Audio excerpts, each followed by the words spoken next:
Yun. Good morning mga kapak. Ayan, so nandito na naman ang inyong kapak at sa episode na ito, tayo na naman po ay magluluto ng isa na naman pong napakasarap na ulam.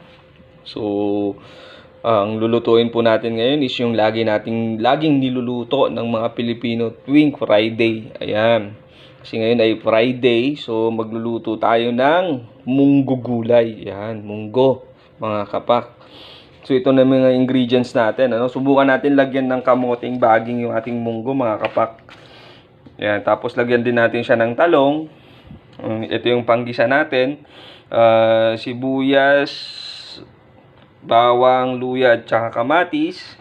Yan natin yung aking nilaga na munggo. Ayan, nilaga ko na siya. Ayan mga kapak.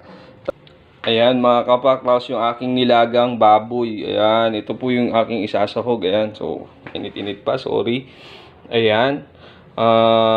Buto-buto po ito. May buntot. Part po ito ng sa may buntot part. Ayan, malapit sa buntot.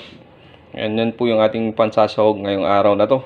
Ayan, so simulan na po natin ang pagluluto mga kapak. Ayan mga kapak, so dito na yung ating paglulutuan. Ayan, so painitin lang po natin siya. Ayan, nalagay na po natin ng konting oil. Yun, painitin lang natin ng konti yung ating oil. Unahin na po natin ilagay yung ating sibuyas. Ayan. Sibuyas.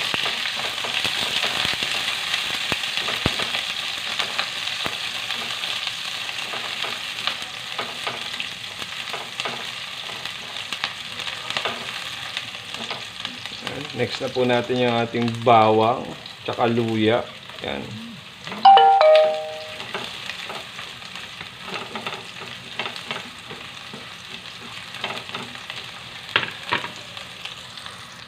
Okay, sunod natin po yung ating kamatis.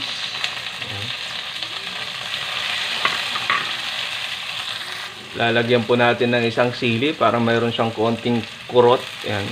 Isa lang kasi meron tayong bata. At least na unti-unti siyang nasasanay sa medyo spicy ng konti. Ayan.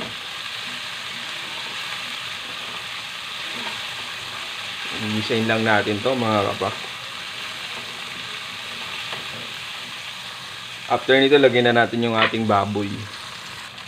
Yan, so ilalagay na po natin yung ating baboy. Ayun mga kapak, nalagay na po natin yung ating baboy. So, mix lang natin to. Gisayin lang natin siya ng konti. Diba? Dahil sahog. Ating sahog.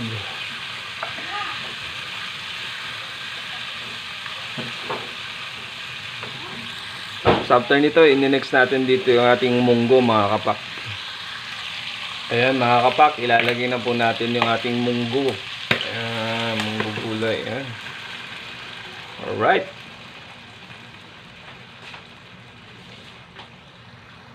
Ayan mga kapak, so mix lang natin to. So, ang gagawin ko dito mga kapak is, antayin ko lang muna siya ulit na mag-evaporate ng konti yung ating tubig, no?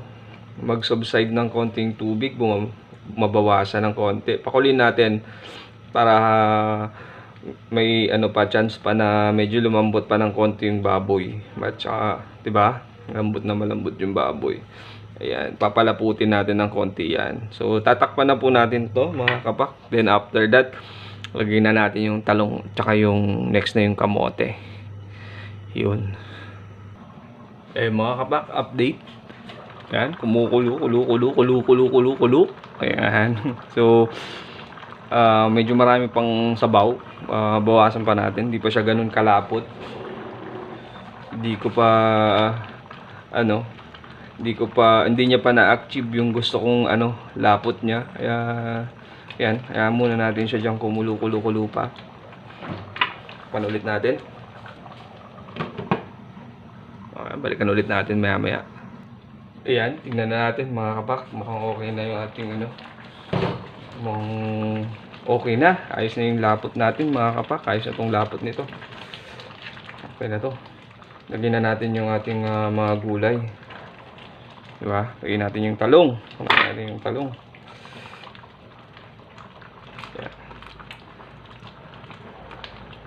Yun yung talong. Tsaka mga kapak, nalagyan ko na rin pala ito ng mga sikreto nating ingredients kanina. Gaya nung patis, nilagyan ko siya ng patis. So, it's up to you kung patis or asin ang gusto nyo. Ako, prepared ko patis. Then, nilagyan ko na rin po ito ng, syempre, yung isa pang sikretong ingredients, yung magic sarap. And, of course, nilagyan natin ng konting paminta. Ayan yung mga sikretong ingredients na nailagay ko na dyan. Ayan, so lulutuin lang natin ng konti yung ating talong. And then, tsaka natin lagay yung ating kamoting baging. Dahil ayaw naman natin overcook yung talong. Ayan. So, takpan ulit natin to mga kapak. Yun, silipin lang natin to mga kapak. Ayan. Yun. Ito na naman ay another papapak version ng munggo na naman to mga kapak. Dahil original kasi nito mga kapak, ang nilalagay nila sa munggo nila is that ampalaya, no? Yung iba, talbos ng ampalaya o yung dahon ng ampalaya. Yung iba naman, yung bunga ng ampalaya. So, tapos, yung iba, alokbati, ganyan, di ba? Ako ngayon, tinatry natin ngayon yung itatry ko ngayon tong talbos ng kamote, mga kapak. Ayan, so, ibig sabihin, bagong na naman to, bagong style na naman. So, papapak style na naman po ito.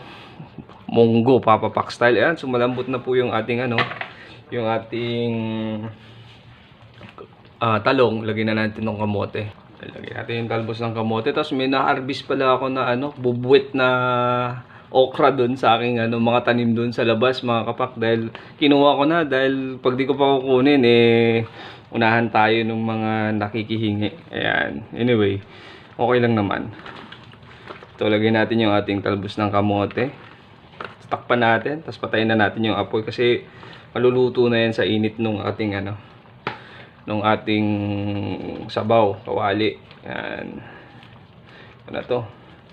O yan, okay na to mga kapak. So ito na yung ating munggo gulay with kamoting baging. Yan, papapak style. Yan. O ano pa? So kain na po tayo mga kapak. Tapos additional nga pala mga kapak, bigay natin yung sili. Ayan, okay na to mga kapak. So, yan. Maraming salamat po ulit. Have a good day po mga kapak.